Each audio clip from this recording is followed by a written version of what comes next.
Hablemos un poco de cultura, sociedad, derechos humanos, promoción de la libertad religiosa y de conciencia, gestión social, diálogo, construcción de paz y convivencia con respeto. Bienvenido a Creer en Libertad, el programa radial interreligioso al aire en DC Radio. Le damos a nuestros oyentes la bienvenida a nuestro segundo episodio de Creer en Libertad, el espacio radial del sector interreligioso en el Distrito Capital de Bogotá. Quien les saluda, Carlos Andrés Sáenz, de la Subdirección de Asuntos de Libertad Religiosa y de Conciencia de la Secretaría Distrital de Gobierno. Desde los estudios de DC Radio, en el Instituto Distrital de Participación y Acción Comunal, Creer en Libertad está al aire. Bienvenidos. ¿Sabías que en Bogotá se registran más de 2.000 lugares de culto de diferentes credos y religiones? En la Bogotá que estamos construyendo, promovemos la libertad religiosa, de culto y conciencia, fortaleciendo la participación ciudadana del sector religioso, implementando su política pública y apoyando la gestión y el ahorro social que generan. Eres libre de creer, porque todos respetamos nuestros derechos sin distinción alguna. Si necesitas una asesoría, orientación o atención, ingresa a nuestro sitio web gobiernobogotá.gov.co. Secretaría Distrital de Gobierno, Alcaldía Mayor de Bogotá.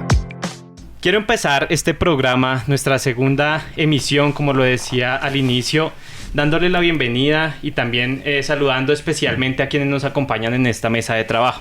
En primer lugar, al sacerdote Gabriel Enrique Méndez de la Arquidiócesis de Bogotá. Sacerdote Gabriel, bienvenido y muchas gracias por ser parte de nuestro episodio de hoy de Creer en Libertad. Muchas gracias, Carlos Andrés. A todos, pues darles un saludo de bienvenida a todos los que nos escuchan.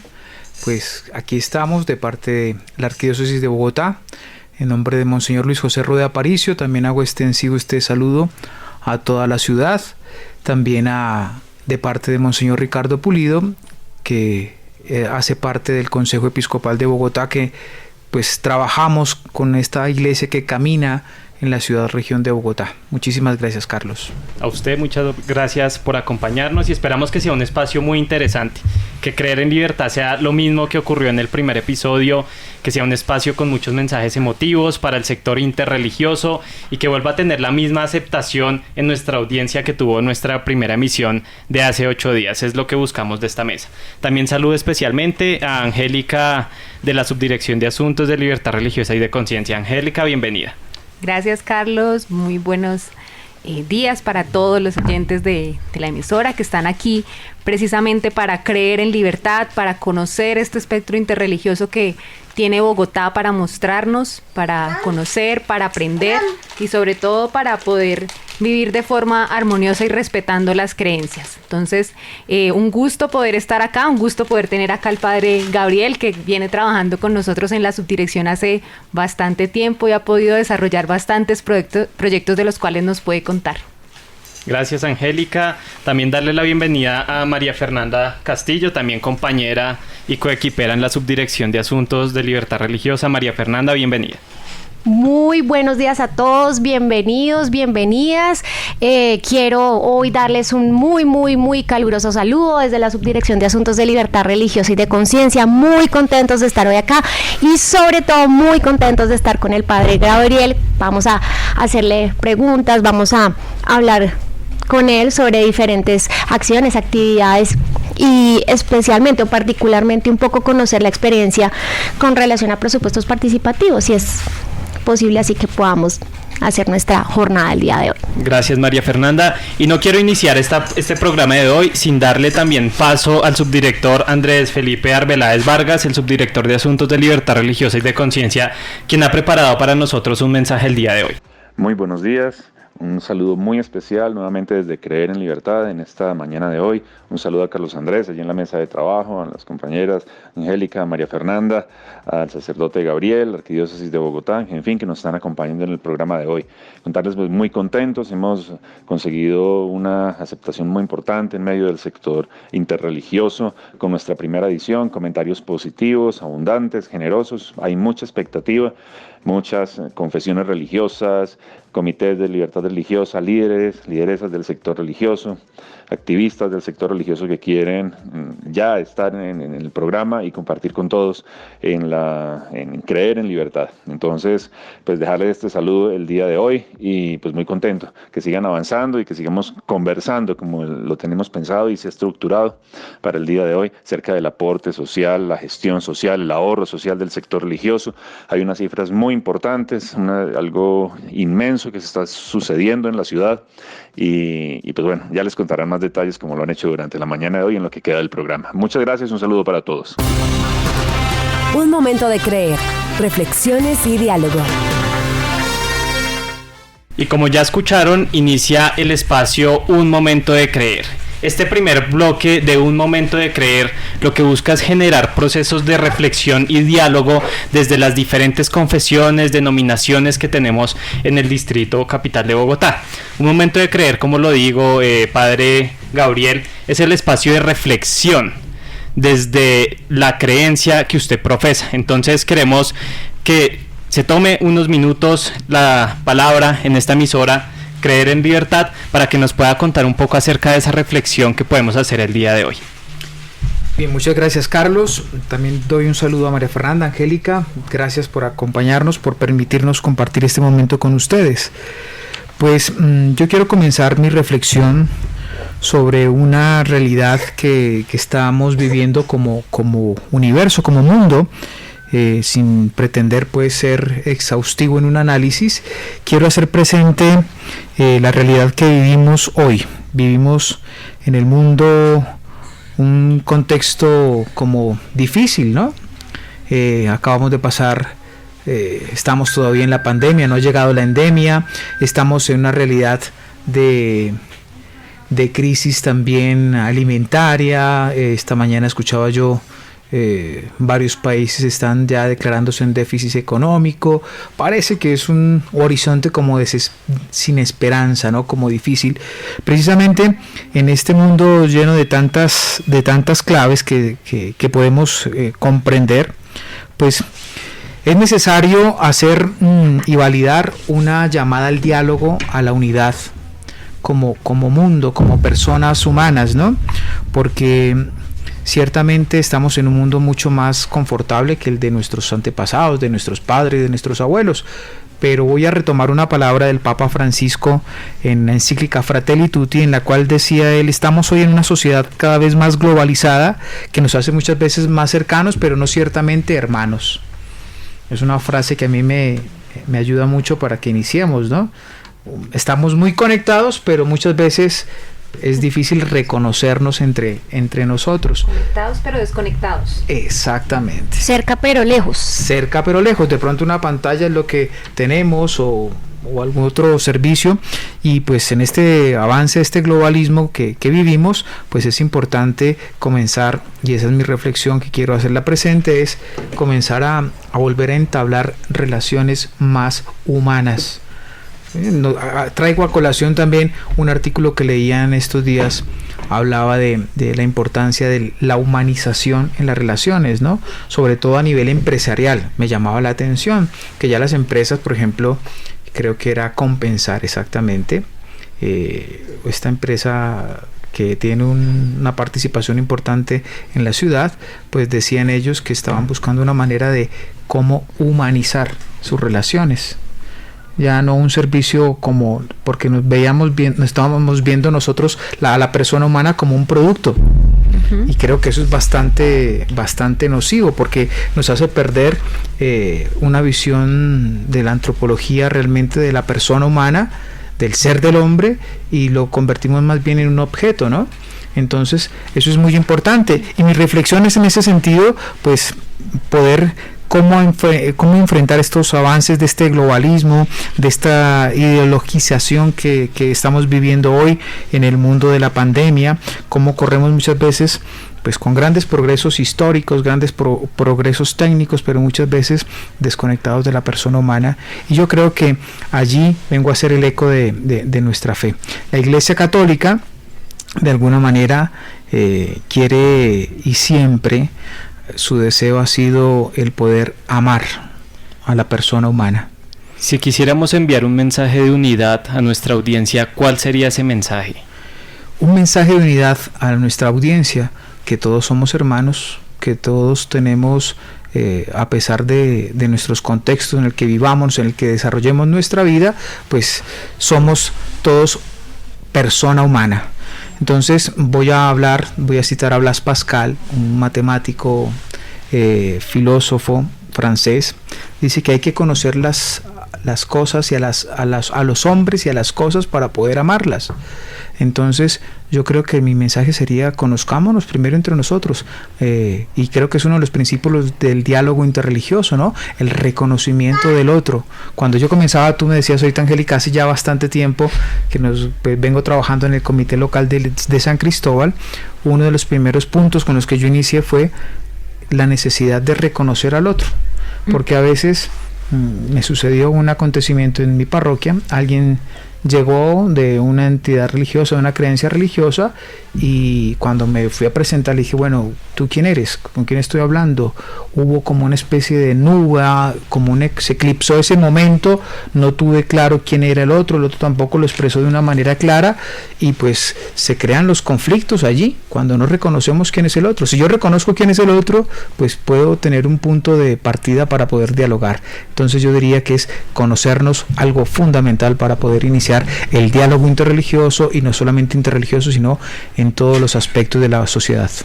Toca usted, Padre Gabriel, uno de los puntos sustanciales de creer en libertad, y es el reconocimiento de la pluralidad religiosa en Bogotá. Porque usted bien lo dice, si no nos conocemos no es posible amarnos entre todos, y ese es uno de los principios rectores que ha caracterizado este programa, y por el cual pues hoy nuestra segunda misión busca empezar a generar ese reconocimiento al interior de la sociedad, y es entender que hay diferencias de credo, que hay diferencias de prácticas religiosas, pero que sin embargo todas son viables, todas son respetables, y todas deben ser promovidas y garantizadas en un ambiente y en un espacio, sobre todo como el Distrito Capital. Creo que ese es el principal mensaje que queremos el día de hoy para nuestra audiencia. Pues gracias, Carlos, es verdad, es algo importante, ¿no? Salir de este mundo tan frío, tan globalizado, de ese aislamiento, de esa cerrazón también que yo creo que la acrecentó la pandemia, pero hoy tenemos una oportunidad preciosa de poder comenzar a trabajar juntos. Recuerdo mucho lo que ustedes pusieron para estos días, han puesto en los banners de la Secretaría de Gobierno a nivel de la parte de libertad religiosa. Son muchas más las cosas que nos unen. Que nos Me recuerdan algunos de ustedes dos que, no sé, que... si no estoy mal, es más lo que nos une que lo que nos separa. Exactamente, creo que ese lema también nos ayuda muchísimo a encontrarnos de camino en este mundo, buscar un rumbo en este camino, dejar esa obsesión del propio bienestar y buscar el bienestar común. Muy bien, cerremos entonces el espacio de reflexión recogiendo las palabras del Padre Gabriel. Es importante fortalecer el reconocimiento entre las diferencias de credo que tenemos en el distrito para poder empezar también a comprender al otro. Creo que es importantísimo generar también procesos de empatía entre las personas, entender que a pesar de que piensen, profesen o crean diferente, también como lo hacen es válido, y como lo hacen es completamente respetable, y creo que ese es el mensaje que tenemos hoy para nuestra audiencia en Un Momento de Creer. Dialogando, un espacio de conversación con nuestros invitados especiales. Bueno, continuamos entonces con nuestro segundo bloque de Creer en Libertad, que es Dialogando. En esta parte, Padre, queremos conocer un poco más a profundidad a la Iglesia, porque creo que todos tenemos como una noción, pero a veces no conocemos muy bien cómo se organizan, cómo están. Incluso yo creo que muchas personas de las que nos están oyendo no conocen, por ejemplo, que la Arquidiócesis de Bogotá realmente no cubre todo Bogotá. Creo que es como una de las cosas que las personas primero se sorprenden. Entonces, pues nada, el micrófono está abierto, es un poco como para que nos cuentes cómo se organizan, y precisamente en todo eso de cómo está compuesta, Padre, ¿usted de dónde viene? ¿De qué parte de Bogotá se ubica? Gracias, Angélica. Bueno, yo ¿de dónde vengo? Bueno, primero digo, no soy bogotano, soy de una ciudad del sur del país que se llama Popayán, pero entré a la Iglesia Católica a un seminario misionero y por cuestiones del destino pues vine a acabar sirviendo a la iglesia de la Arquidiócesis de Bogotá.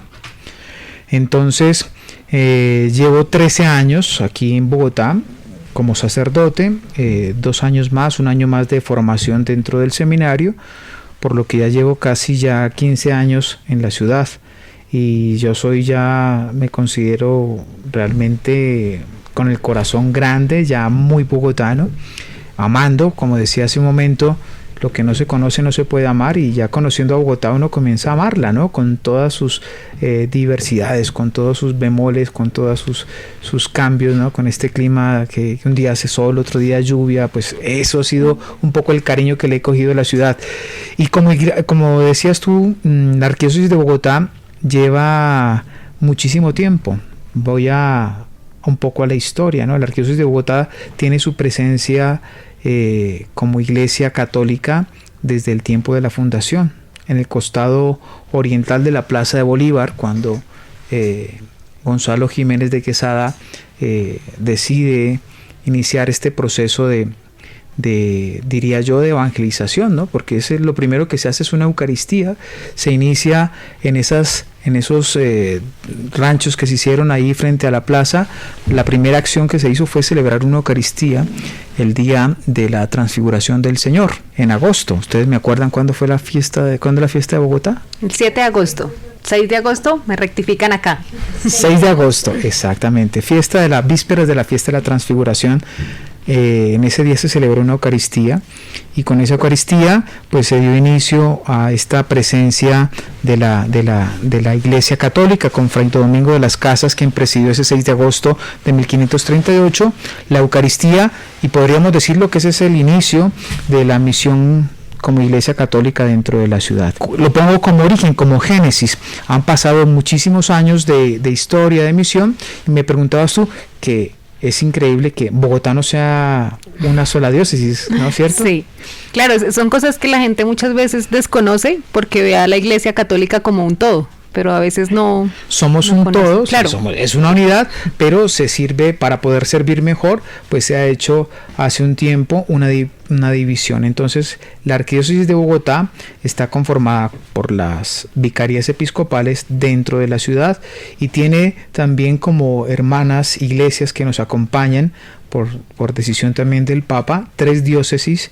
que son urbanas. Entonces está la diócesis de Engativá Suba, que ese es todo un universo. Saludo a todos los hermanos de Suba que están aquí cercanos. Está la diócesis de Fontibón, que también es una diócesis que pertenece a la ciudad, y la diócesis de Soacha. Son diócesis. La arquidiócesis, fíjate, el nombre ya nos dice algo, ¿no? Arquidiócesis, diócesis. La arquidiócesis es como la mamá, la que gesta estas otras 3 diócesis en la ciudad de Bogotá. Padre, y en estas divisiones, ¿cómo queda, por ejemplo, Sumapaz? Toda esta parte rural que te compone también a Bogotá. Sumapaz, bueno, la arquidiócesis de Bogotá tiene, estas diócesis que te digo, tienen partes rurales, ¿no? Entonces estábamos cerquita también a la diócesis de Facatativá, que tiene una gran parte rural, ya a partir de Mosquera, de toda esta zona del occidente de la sabana de Bogotá. Hacia el sur está, me decías, Sumapaz. Sumapaz hace parte de la arquidiócesis de Bogotá, con la parroquia que queda al sur de la ciudad, en la salida, que era antes un pueblito. ¿Sí te acuerdas cuál es? La verdad no. No, localidad. Hasta ya no he llegado. No, por la salida de la localidad de Usme debe ser. La parroquia principal de la plaza de Usme, en donde tenemos también nuestra sede de la alcaldía local. Exactamente. En Usme, esa parte de Usme hace parte de todo lo que implica esa parte de Sumapaz. Y la arquidiócesis de Bogotá, en la Vicaría Episcopal de San José, a la que pertenezco yo particularmente, tiene todo el oriente de Cundinamarca, lo que implica Choachí hasta Gutiérrez, ¿no? une toda esa zona del oriente de Cundinamarca, hace parte también de la Arquidiócesis de Bogotá. Vamos hasta Gutiérrez. Más allá de las fronteras del distrito capital. Exactamente, somos todo un universo. Esa es la iglesia, más o menos como estamos distribuidos dentro de la ciudad. Muy interesante esta distribución y también nos llama mucho la atención, lo conversábamos el día de ayer también con algunas personas en un espacio que teníamos, y es que la arquidiócesis y las diócesis han roto de alguna forma esas fronteras imaginarias de organización política que se ha hecho, como en el caso de Bogotá, a través de localidades. Pero bueno, le estamos hablando a la audiencia de diócesis, de arquidiócesis, pero vamos también a empezar a aclarar un poco la situación. Cuéntenos cuántas parroquias, cuántos lugares de reunión, iglesias tiene la Arquidiócesis de Bogotá, pues en el distrito capital. Más o menos cuál es su composición, para que también nos hagamos una dimensión, no solo acá en la mesa, sino nuestros oyentes puedan entender cuál es la dimensión precisamente de la Arquidiócesis de Bogotá. Bueno, la Arquidiócesis de Bogotá es bastante extensa, son alrededor de 296 parroquias, 300, hagamos un número, no tengo aquí el dato preciso, dame un minuto, estoy buscándolo, porque esta ciudad es todo un universo, ¿no? Bueno, somos alrededor de 297 parroquias distribuidas en 8 vicarías episcopales. ¿Qué significa esto de vicarías episcopales? Son más o menos zonas, regiones o zonas de la ciudad que se han ido como agrupando por disposición física también, por unidad también más o menos de formas de podernos coordinar mucho mejor al servicio pastoral de la arquidiócesis, de la misma gente. Entonces yo pertenezco, por ejemplo, a la Vicaría Episcopal de San José, que queda al suroriente, en todo lo que es la localidad de San Cristóbal y algunas otras localidades de ahí. De acuerdo como a esta distribución que usted nos comenta, ¿ustedes responden o sus programas, sus actividades, sus acciones están orientados, enfocados a la localidad, por ejemplo, donde se puede ubicar la parroquia, identifican problemáticas, o ustedes ya vienen con una generalidad y lo que hacemos es adaptarla y adoptarla al territorio donde estamos, respondiendo como a esa especificidad que puede vivir cada localidad? No sé si tal vez me hice entender, me explico un poquito. No es lo mismo lo que la parroquia tal vez tenga en programas, actividades o acciones en Ciudad Bolívar a lo que pueda tener en Teusaquillo. Entonces me gustaría conocer un poquito eso, no lo tengo muy bien, claro. Angélica, mira, María Fernanda, perdón. Tranquilo.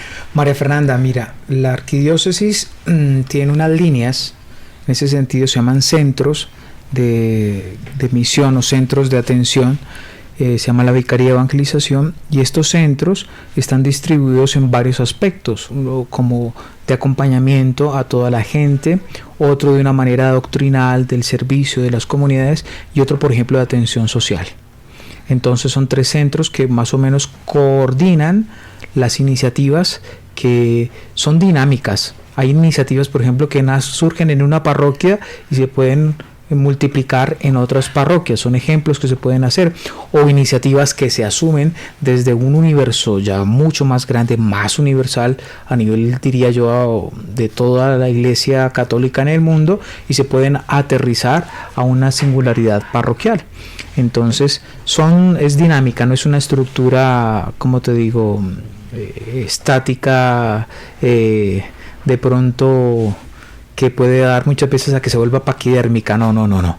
Es una actitud, sí, ese término es un poco particular, lo utilizo mucho porque a veces la gestión se puede convertir en algo paquidérmico, algo pesado, y mientras que hay una necesidad que se identifica y se puede hacer la acción, a veces la parte burocrática como que hace que sean lentos esos procesos. No, la iglesia es dinámica, el Espíritu Santo es maravilloso y nos va dando pautas y se van haciendo acciones, y hay acciones parroquiales, hay acciones vicariales y hay acciones también arquidiocesanas.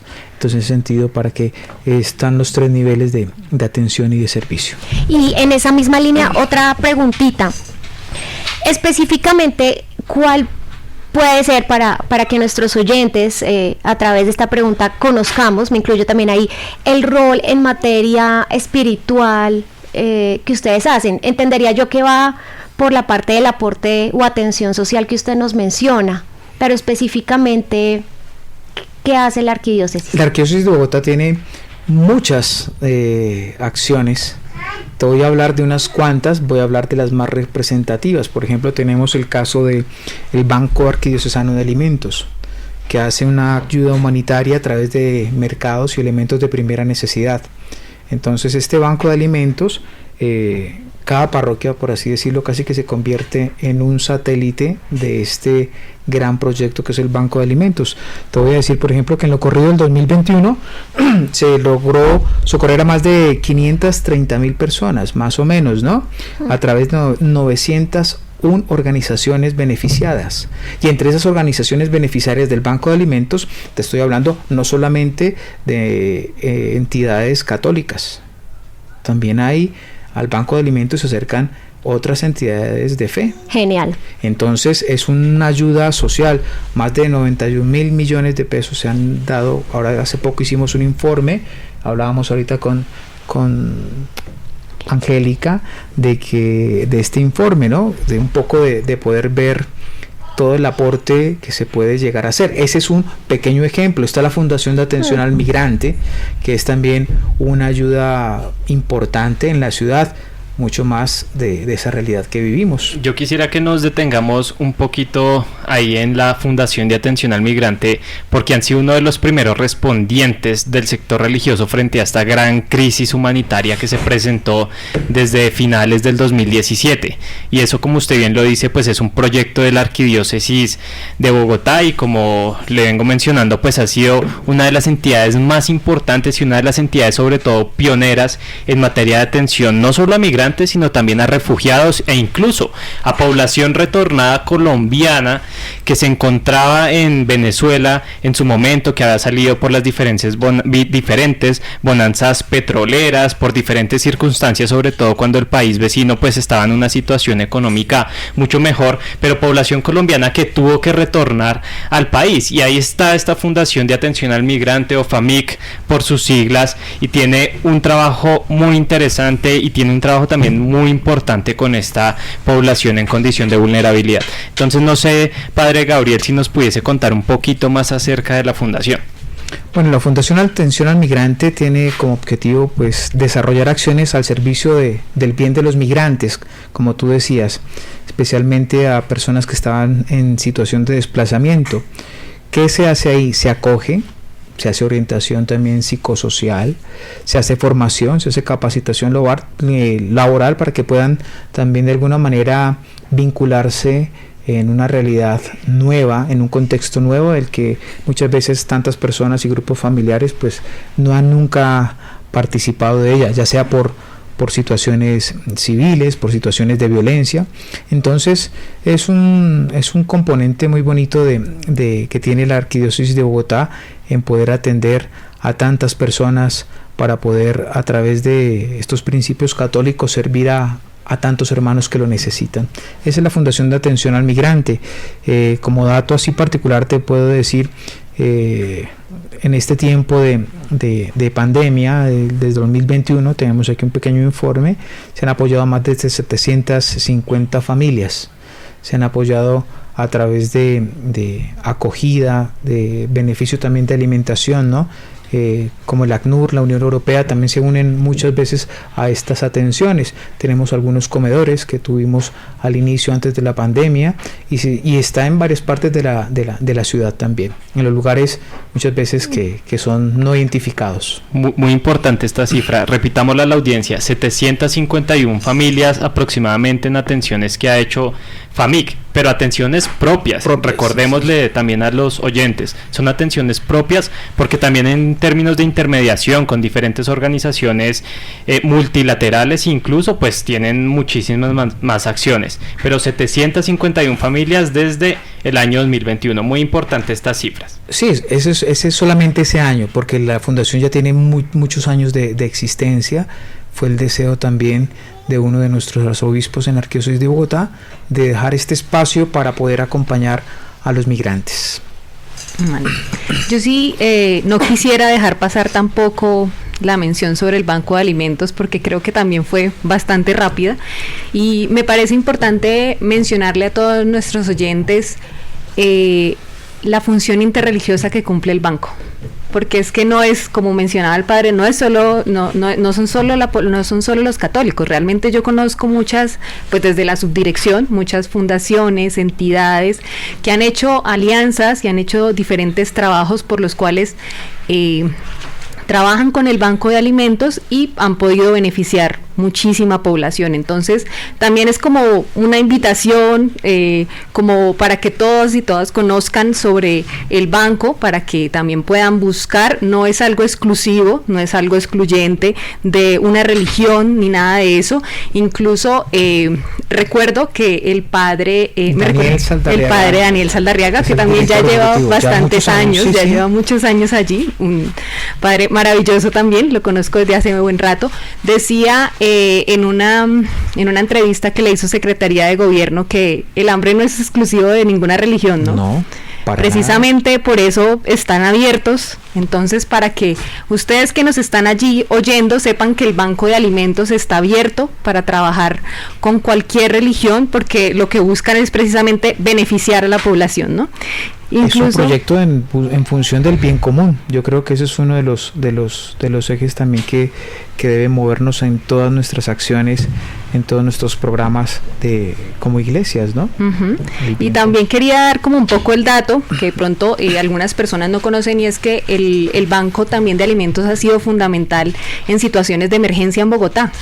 ¿Sí? Cuando se han sucedido situaciones de emergencia, pues Secretaría de Gobierno y las diferentes instancias acuden, pero a veces no es suficiente para ello, y el banco ha sido pues supremamente abierto y ha brindado ayudas a la población, como digamos apoyando toda la labor, por ejemplo, de Didiger. Entonces el banco ha estado allí presente, entonces como para que también conozcan el alcance de todo lo que han hecho todas estas organizaciones de la iglesia. Te tengo el dato ahí para que lo tengas presente. En este tiempo, en lo corrido del 2021, se han logrado socorrer alrededor de 527.710 personas a través de este proceso de atención de emergencias y catástrofes, ¿no? Entonces, un dato bastante grande. ¿Lo puedes repetir así como poquito a poquito? Bueno, un poquito más despacio, sí. Bueno, no me gustaría redondeando las cosas, porque esto que estamos leyendo, pues los datos que estamos dando como base son a partir de un informe muy bonito que ustedes también como Secretaría de Gobierno, a través del Departamento de Libertad Religiosa y Culto, de esta subdirección, a través del doctor Andrés Arbeláez, hemos venido como un poco queriendo visibilizar todas estas acciones y cuantificarlas. Entonces, en la cuantificación, en esta evaluación, pues dice 527.710 personas a través de 901 organizaciones se han hecho atenciones en alimentos en zonas afectadas por emergencias, catástrofes, familias, donaciones que se han recibido, una cantidad de operaciones que han sido maravillosas. Alrededor de 6.574 millones de pesos se han servido, se han ayudado, y esto sin ningún interés de beneficio particular, ¿no? Somos entidades sin ánimo de lucro que la única función y misión es ayudar. A veces a las iglesias le dicen mucho de que porque le dicen que la iglesia dónde está, que dónde participa. No, la iglesia no tiene necesidad las iglesias no tenemos necesidad de anunciarlo a viva voz. Más bien vamos sotto voce, por debajo, haciendo un gran aporte, un aporte social, un aporte a todos los programas que necesita la ciudad.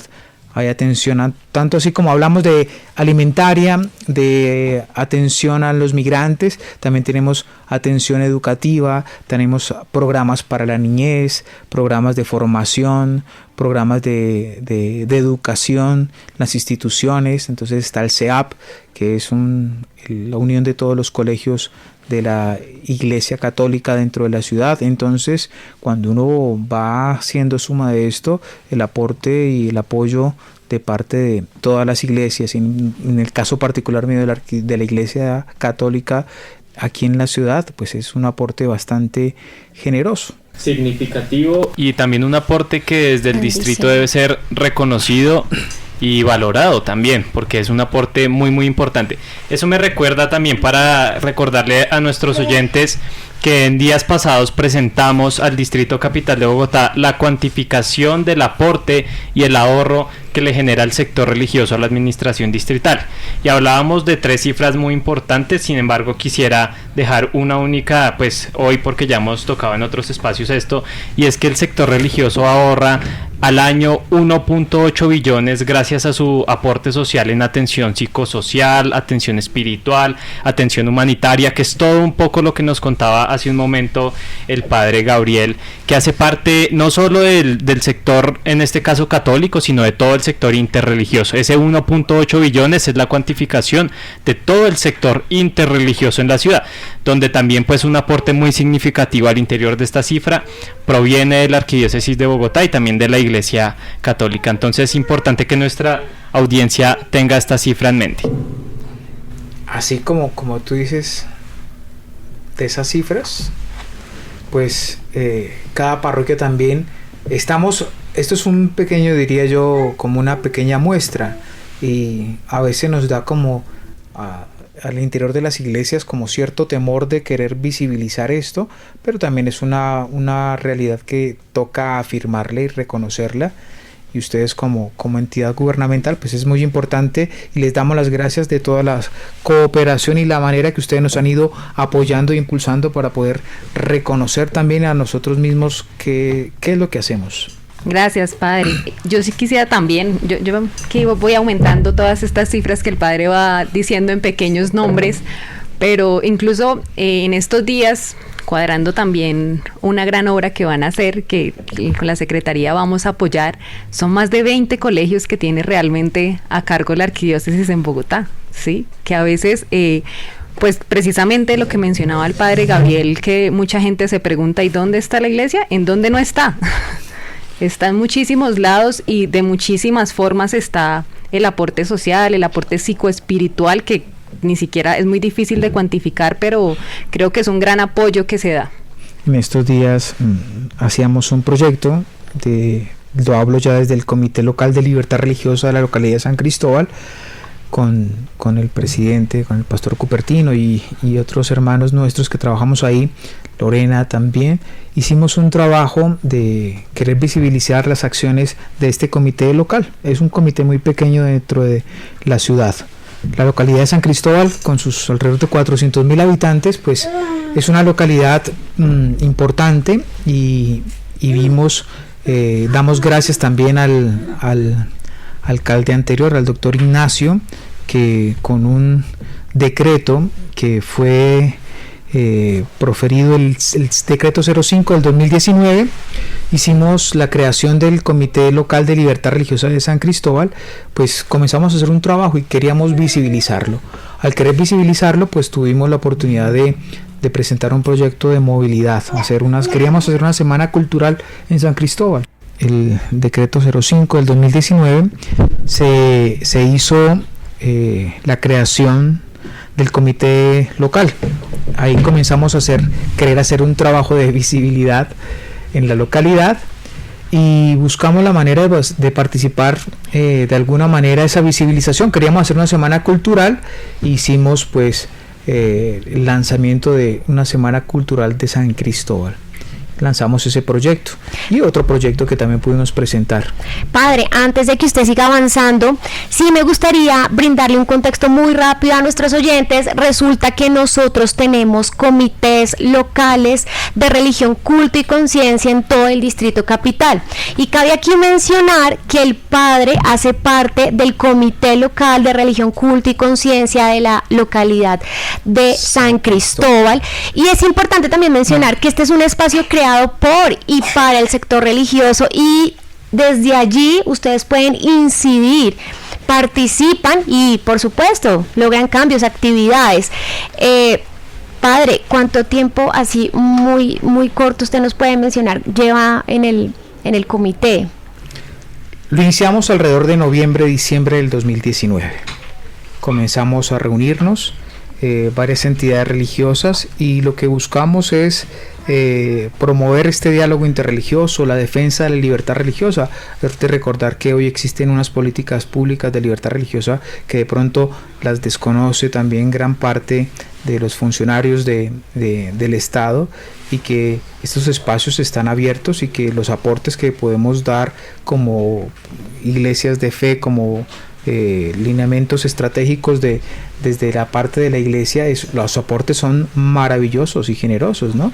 Sabiendo que dentro de la ciudad más del 75, el 85% de las personas que habitamos en Bogotá nos declaramos creyentes. Padre, le tengo esa cifra, perdón María Fernanda, te interrumpo, pero es que de acuerdo a un proceso de caracterización que ha hecho la subdirección, tenemos que aproximadamente el 93% de los bogotanos se autodenomina creyente. Bajo cualquier tipo de las modalidades se autodenomina creyente el 93% de los ciudadanos encuestados, pues en un proceso muy serio y juicioso que se hizo desde la subdirección. Es algo genial esto que tú acabas de decir. Yo creo que para buscar también dentro de la ciudad con principios de equidad, de igualdad, pues también hay hay realidades también dentro de la ciudad, comunidades que de pronto son minoría, y a veces nosotros que somos la gran mayoría podemos llegar a parecer un poco indiferentes, y yo creo que es la oportunidad, esto que tú acabas de decir, para que sepamos que en principios de equidad y de igualdad, pues también hay un principio de proporcionalidad en ese sentido dentro de la localidad. Listo, y quiero, antes de que cerremos este segundo bloque en Creer en Libertad, que podamos también incentivar la participación del sector religioso en las iniciativas de presupuestos participativos. Un espacio muy importante que ha habilitado el Distrito Capital para la ciudadanía, para que también se hagan parte de cómo quieren que se destinen los recursos en el Distrito Capital de Bogotá. Y ya antes de cerrar nuestro segundo bloque de Creer en Libertad, sí quisiera incentivar a nuestra audiencia, al sector religioso, para que hagan parte de presupuestos participativos. Ya quiero que de pronto María Fernanda ahorita nos cuente un poquito más al respecto, pero estamos a cerca de 2 semanas de que se cierren las propuestas autónomas por parte de la ciudadanía. Y también quisiera que el padre Gabriel nos cuente, luego de la intervención de María Fernanda, cuál ha sido su experiencia en presupuestos participativos, porque además es un espacio, una experiencia muy exitosa que ustedes han tenido en la localidad de San Cristóbal. Ya ahorita nos mostraba unos videos y unas fotografías con jóvenes que han podido hacer diferentes actividades culturales, artísticas, musicales. Entonces, bueno, María Fernanda, cuéntanos un poco acerca de presupuestos participativos e invitemos a este sector tan importante en la ciudad. Sí, Carlos y padre Gabriel, yo sí quisiera, antes de explicar de manera muy precisa y corto de qué se trata esto de presupuestos participativos, yo quisiera invitar a todos nuestros oyentes, a toda nuestra audiencia, al sector religioso, para que participemos de esta oportunidad que nos brinda hoy la administración. ¿De qué se trata presupuestos participativos, padre Gabriel? Tal vez esto no lo sabe la audiencia, pero previo al inicio de este programa, nosotros conversábamos con el padre y él nos contaba algunas iniciativas que a través de este proceso se han implementado, se han desarrollado. Para contarle a nuestra audiencia, presupuestos participativos es esa oportunidad que nos da la administración para participar, como su nombre lo indica, del presupuesto asignado desde el desarrollo, desde el plan de desarrollo local de cada localidad en diferentes metas. Ahora bien, ¿cómo funciona esto? Usted puede plantear su iniciativa de 2 formas. La primera, de una forma muy autónoma, y la segunda a través de laboratorios cívicos. ¿Qué significa esto? Laboratorios cívicos es un trabajo colectivo donde tenemos ideas, llegamos a concertaciones, a consensos y la implementamos. Y de manera autónoma, si usted tiene una iniciativa, organización, iglesia, usted individualmente o bajo cualquier forma de organización puede presentar su iniciativa por alguna meta y podemos llegar a implementarla, podemos llegar a ejecutarla. Yo sé que el tiempo no nos alcanzaría para explicar a cabalidad qué es presupuestos participativos, pero para quienes nos están oyendo y están interesados en presentar una iniciativa, contáctenos a través del correo asuntosreligiosos@gobiernobogotá.gov.co, que sea este el espacio también para que les podamos ayudar desde la Subdirección de Asuntos de Libertad Religiosa y de Conciencia a formular sus iniciativas y acompañarlos en todo el proceso. No quiero despedir este segundo bloque sin preguntarle, Padre Gabriel, muy brevemente, ¿cuál fue su experiencia en presupuestos participativos y cómo le fue en este espacio? Bien, el interés que teníamos de participar, de hacer reconocer y visible el Comité Local de Libertad Religiosa de San Cristóbal, pues queríamos presentar una iniciativa cultural, queríamos hacer un concierto, algo artístico, algo cultural para que pudiéramos vernos, encontrarnos. Entonces lanzamos el proyecto de una semana cultural. Ya se realizó, lo realizamos y fue maravilloso. Hubo evento gastronómico, evento de danzas, hubo evento de pintura, evento de literatura, de deportes, y estos presupuestos pues han sido algo genial porque es poder servir a la comunidad de una manera eficiente, y pues hay muchos modos. Ya ustedes, cuando entren en el detalle a consultar esto de presupuestos participativos, hay varias maneras de participar y de aplicar en él. Entonces puede uno ejecutarlo, puede también uno presentar el proyecto y que la administración también lo pueda llevar adelante.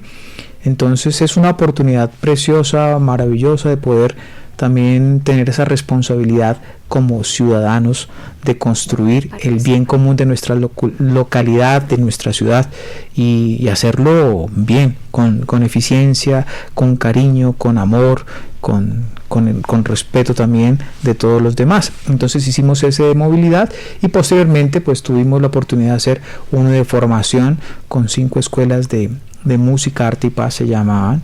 Entonces hicimos unos talleres preciosos para poder compartir con la comunidad. Muchísimas gracias por esa experiencia, y esto es una muestra de que Presupuestos Participativos es una iniciativa que funciona en el Distrito Capital de Bogotá, en donde los ciudadanos decidimos en qué queremos que se inviertan los recursos del erario público en cada una de nuestras localidades. Así llegamos al cierre de nuestro segundo bloque, Dialogando. En Creer en Libertad, eres libre de creer.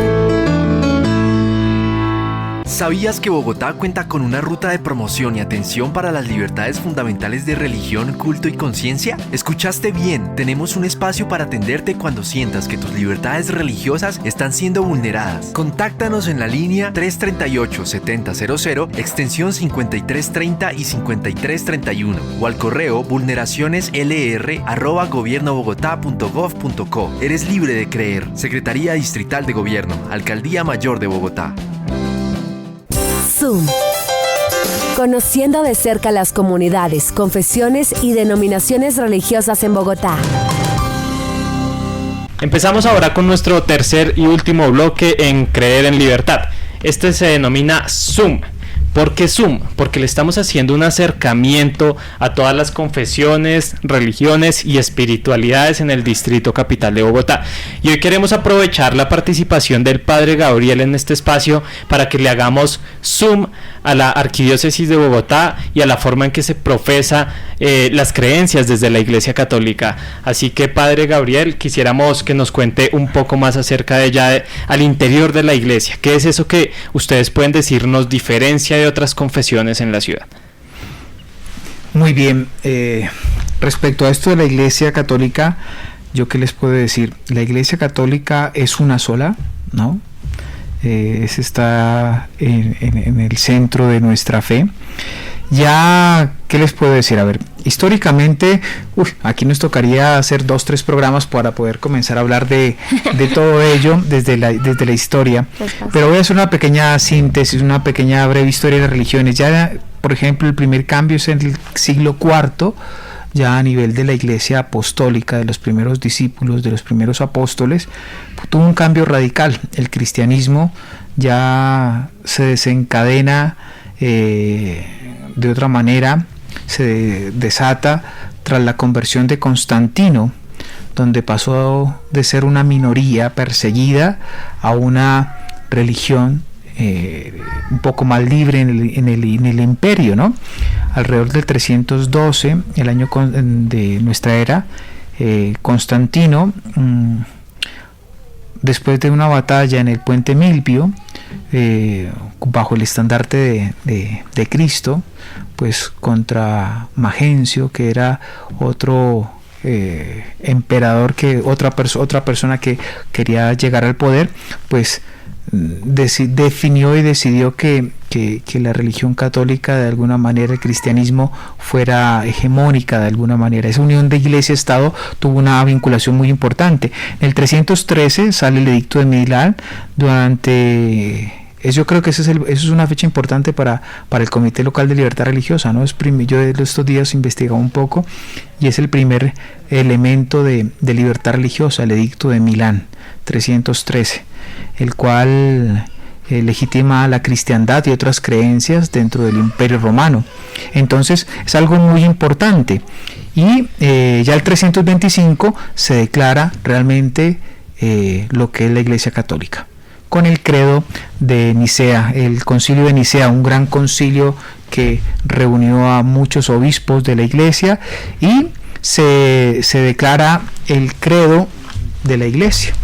En el credo está sintetizado lo que nosotros creemos. Creemos en Dios Padre Todopoderoso, Dios Padre Creador de todo lo que existe entre el cielo y la tierra, que nos ha creado, que te ha creado, que nos ha creado, que me ha creado a mí, por ejemplo, y cada creación de Dios es única, irrepetible, ¿no? Entonces ya comienza uno a decantar el amor de Dios. Creemos también en Jesucristo como su único Hijo, nuestro Señor. Jesucristo nos ha mostrado la intención de amor del Padre para salvarnos, y creemos en el Espíritu Santo como aquel que nos permite mover, diligenciar, diría yo, o a mí me gusta utilizar mucho una palabra cuando me refiero al Espíritu Santo: ordenar. Es el ordenador, es aquel que va dictando cómo vamos llevando adelante tantas cosas. Y la Iglesia como tal, pues su síntesis está en el credo de Nicea del año 325. Los invito a que, si quieren, de pronto lo puedan buscar. Y posteriormente la Iglesia también comienza en su síntesis, en su condensación de su fe, comienza a vivir su fe a partir de los sacramentos. Entonces existen dentro de la Iglesia 7 sacramentos que hacen parte de la vida de la persona, del hombre, en su peregrinar en la tierra. Entonces el sacramento principal, la puerta de entrada, es el bautismo, por el cual todos entramos a participar de esta fe. Es una cosa particular. El cristianismo, por ejemplo, en los orígenes no se daba a los niños pequeños o a los más pequeños, sino que se daba a los adultos, después de haber probado que de verdad querían ser cristianos. Entonces hay una variante. Si nosotros nos vamos a ver, por ejemplo, la historia de San Agustín fue bautizado ya siendo adulto, ¿no? Después de una cantidad de experiencias y de búsquedas, pues el cristianismo, cuando Constantino entra y comienzan a entrar grandes masas y grandes grupos de personas, pues el bautismo fue cambiando una dinámica. Entonces está el bautismo, está el sacramento de la reconciliación, que es el de poder confesar, que no es algo que uno autodetermina o que uno de una manera singular lo hace. O está también el sacramento de la Eucaristía, que es algo impresionante, que es el alimento que nos da para poder peregrinar con el alimento de la palabra, la Eucaristía. Está el sacramento de la confirmación, que es la plenitud del Espíritu Santo para que se da a todas las personas, a todos los bautizados, y ya son sacramentos de iniciación cristiana estos que hemos dicho. Y como sacramentos de la vida cristiana, pues tenemos ya el matrimonio y tenemos el orden sacerdotal como tal.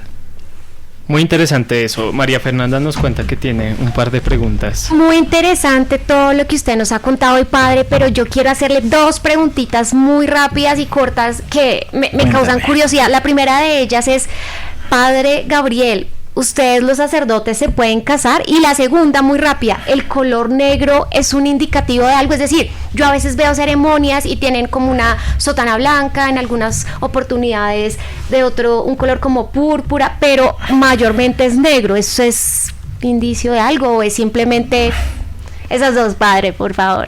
Listo. Vamos entonces, si quieres, te voy respondiendo con la segunda que me has hecho. La segunda pregunta, ¿el negro tiene un indicativo? Sí, el negro en las forma de vestir de nosotros los católicos, pues para mí es algo importante porque me indica, el negro es un color, ¿a ti qué te recuerda el negro? ¿A qué se puede acercar? A ver. Para mí el negro es un color como triste, como aburrido. Sí. Sí, eso es lo que a mí me recuerda. Como pero serio. Elegante sí. También, como muy sofisticado. Dicen, el negro es un color elegante que muy pocos saben llevar. Dicen, muy pocos, ahí, ¿no? Eso es verdad. Entonces, ¿qué es? El negro también es imagen del luto, sí, ¿no es cierto? Uh-huh. Entonces el negro, en mi caso, quiere decir muerto al mundo. Ok, genial. Ya es una catequesis de la importancia de poder ir siempre con el traje talar, que no es la expresión concreta porque el talar viene de túnica, que era el que iba hasta los talones, el traje negro, de ahí viene la palabra talar. El negro es muerto al mundo, y esta franjita blanca que está aquí en el cuello para anunciar a Cristo. Ok. Y ya para cerrar, padre, respondámosle la pregunta a María Fernanda. ¿Los sacerdotes se pueden casar? Bien, nosotros, los sacerdotes católicos de rito latino o de rito romano, ¿qué significa esto? La iglesia en un tiempo estuvo también dividida entre iglesia oriental y occidental. Nosotros somos de carácter occidental. La iglesia decretó en un concilio que la iglesia del rito romano no iba a acceder al sacramento del matrimonio. Entonces nosotros hacemos votos de celibato, se llama eso, entiendo. En orden a poder ejercer la misión de una manera mucho más eficiente y mucho más libre. Te voy a decir una cosa, cuando uno tiene una familia, de alguna manera está vinculado afectivamente y es algo complejo y obedece de responsabilidad también. Al estar célibe, ¿qué tengo de particular? Que tengo libertad de moverme ágilmente y poder servir, porque estoy en función totalmente de la comunidad. Entonces, digo yo siempre y lo presento de este modo, y espero que me entiendan, yo he dejado de tener un amor particular por un amor universal. Un amor singular no lo tengo un amor universal, o sea, mi amor está destinado a la comunidad, no a una sola persona. Entonces es también una imagen muy bonita que podemos hacer. Gracias, padre. Muchísimas gracias ya por estas palabras. Así cerramos nuestro tercer bloque de Creer en Libertad. En Creer en Libertad, eres libre de creer. Regresando a Creer en Libertad, entonces queremos que hagamos algunas conclusiones hoy desde esta mesa, que cada uno de nosotros pueda decir muy brevemente qué le pareció este programa y también un mensaje, como les decía, de unión para nuestra audiencia. Entonces empecemos con el padre Gabriel. Una conclusión de este programa. Pues este programa es un espacio, yo veo que es precioso hoy para poder de pronto, yo no digo conocer a exactitud, a plenitud, es un horizonte que se nos va abriendo, y eso es lo que yo quisiera dejar dentro de las personas. Horizontes para que cada uno de manera particular, si quiere investigar, si quiere buscar, quiere profundizar, pues se vaya dando cuenta de todas las acciones que nosotros como iglesia, entidades religiosas, la Secretaría de Gobierno a través de esta subdirección que es preciosa, que se puede hacer un trabajo maravilloso a pesar de las diferencias, que podemos trabajar por todos. ¿Qué es más? ¿Cómo es que es? Es más fuerte lo que nos une que lo que nos separa. Esa sería mi conclusión. Muchísimas gracias a todos ustedes por este espacio que nos permiten, y espero pues volver pronto con un poco más de detalle. Ahorita estamos en este inicio de los programas, pues conociendo todo. Gracias. Gracias, padre. Pues de mi parte creo que es una continuación precisamente del primer programa, ver de la diferencia, lo que nos une, ver que siempre es el bien hacia la comunidad, poder conocer la diferencia, poder conocer la interreligiosidad que hay en Bogotá, que todos nuestros oyentes conozcan y con ello también puedan abrirse a otro tipo de unidad y respeto. Sí, yo creo que ya recogiendo lo que se ha dicho en esta mesa, es importante fomentar el diálogo interreligioso, ya lo decía el padre Gabriel, porque en Bogotá pues es más fuerte lo que nos une que lo que nos separa. Estamos creando estos espacios para fortalecer el diálogo interreligioso en el Distrito Capital y que cualquier persona pueda profesar sus creencias, su confesión religiosa, sus denominaciones sin distinto alguno. Creo que eso es lo más importante y el mensaje de Creer en Libertad. Creo que así hemos llegado al final de nuestra misión del día de hoy. Le recordamos a nuestra audiencia que nos pueden escuchar todos los jueves y todos los sábados únicamente aquí a través de DC Radio, la emisora del Instituto Distrital de Participación y Acción Comunal. Nos pueden oír en www.dcradio.gov.co. Hasta acá llegamos entonces en Creer en Libertad y recuerden que en Bogotá eres libre de creer. Muchísimas gracias. Nos escuchamos pronto para aprender de la libertad religiosa en Creer en Libertad, el programa radial interreligioso solo aquí en DC Radio.